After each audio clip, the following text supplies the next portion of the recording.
This is Sunny and you're watching Sunny Solo, where we talk about solo travel, all the things good and bad about it.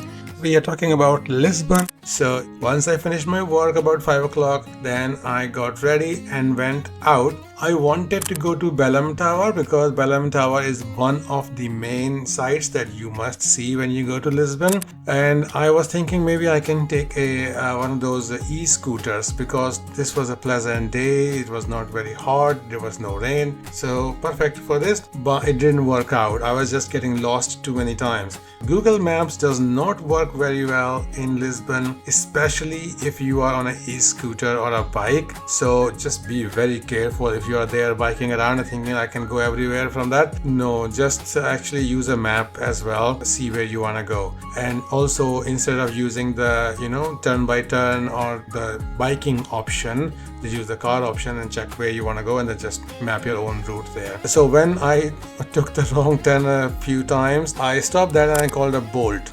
And Bolt is slightly cheaper than Uber there, and the service is fantastic. I have no complaints. It was nice and cheap, and they were always punctual drivers. Sometimes I could not talk to them if they did not know English. Sometimes they did know English and they were very pleasant to chat as well. So on this one, I went to the Belém Tower, and it's a nice place in itself. As in, other than the tower, also there's a nice stretch of place which is just pedestrians, no cars nearby, and then you can walk around, sit, watch the sunset. You can also see the bridge from there, the 25th April bridge that is not very far. You can see that on your left while the tower would be on your right. And the thing was that the sun was going to be even further to the right, so I could not actually see the sun setting from there, but I could see the colors of the sunset reflected on the tower.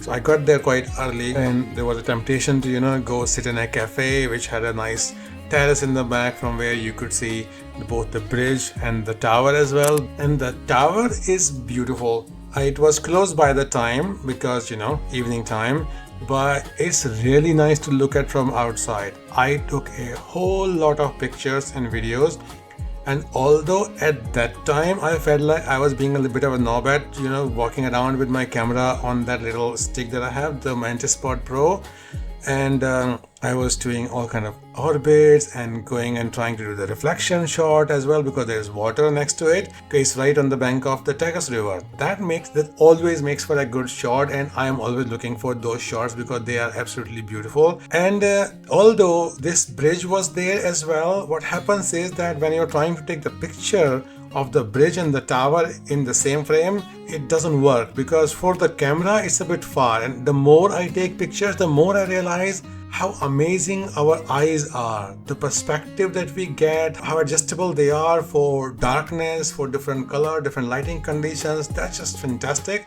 And when you try to do that with the camera, then you realize, oh, the camera has limitations. The camera has so many limitations. But anyway, I did try that. I tried a lot of different shots to see what looks better and just as pretty as possible, and try to do both those monuments in there. There's a platform next to it as well where you can climb and then take the pictures from a slightly higher point of view as well of the tower, and then from there you get the bridge a little bit better as well. And this tower is visible from the other side as well, from the river as well. So when I took a sunset cruise, I think it was the next day or the day after, and from there you can see the tower. It's a little bit in the distance, but you can see it. For eyes it's good, for the camera you have to zoom in. And at the sunset time also it was beautiful. So I would say that if you are in Lisbon for maybe a couple of days, one of those evenings should be spent at the Belém Tower. I will tell you the story of the next day, but you have to subscribe so that you don't miss any videos. There's more videos coming from this Lisbon trip. It was a good trip, and there are so many nice stories that I have to tell you.